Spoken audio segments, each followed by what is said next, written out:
আজকে 29 খ্রিস্টপুর মণ্ডলের মধ্যে 46 মাল কৃষ্ণমণি কামিতে আজকে 42 পরিবারের 198 ভোটার বিভিন্ন দল ছেড়ে আজকে ওরা আমাদের বিজেপি দলে সামিল হয়েছেন। ওদেরকে আমি ধন্যবাদ জানাই।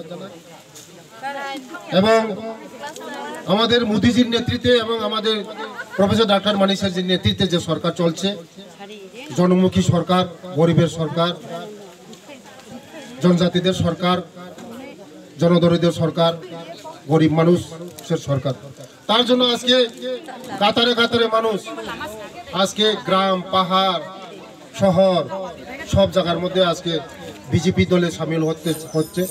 কারণ মোদিজির নেতৃত্বে যে সরকার চলছে, উন্নয়নমুখী সরকার, তার জন্য আজকে ওরা আমাদের দলের জন্য কাজ করবে বলে আজকে আমাদের সঙ্গে সামিল হয়েছেন। ওদেরকে ধন্যবাদ জানাই। আগামী দিন এই কৃষ্ণপুর মণ্ডলের মধ্যে, এই কৃষ্ণপুর বিধানসভার মধ্যে বিরোধী বলতে কেউ থাকবে না। আগামী দিন শুধু বিজেপি ছাড়া কেউ থাকবে না। বিজেপি করবে, শুধু বিজেপি করবে।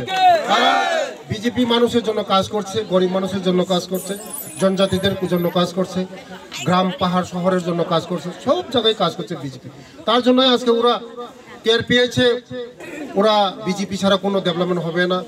কারণ গত দিন 35 বছর এই সিপিএম কংগ্রেস আমাদের জনজাতিদের জন্য ভোটের রাজনীতি করেছে, জনজাতিদেরকে ঠকিয়েছে। ওরা জনজাতিদেরকে শোষিত, বঞ্চিত, লাঞ্ছিত করেছে। তার জন্য আজকে জনজাতিদের বুঝে গেছে একমাত্র ডেভেলপমেন্ট বিজেপি, রাস্তার জন্য বিজেপি, জলের জন্য বিজেপি, শিক্ষার জন্য বিজেপি, গ্রাম মানুষের জন্য বিজেপি, দুঃখী মানুষের জন্য বিজেপি ছাড়া কেউ ডেভেলপমেন্ট করতে পারে না। তার জন্য আজকে কাতারে কাতারে মানুষ আজকে জয়েন করছে। আগামী 2028 আস্তে আস্তে পুরা বিরোধী শূন্য হবে।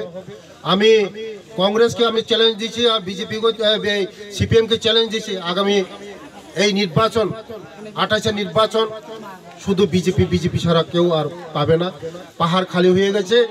সিপিএম এবং কংগ্রেসকে মানুষ বিশ্বাস করে না, শুধু বিশ্বাস করে মানুষ আমাদের জনতাদের বিশ্বাস করে, বিজেপিকে বিশ্বাস করে, মোদিজিকে বিশ্বাস করে এবং আমাদের জনপ্রিয় মুখ্যমন্ত্রী প্রফেসর ডক্টর মানিক স্যারজিকে বিশ্বাস করে।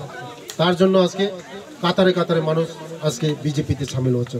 ধন্যবাদ, নমস্কার।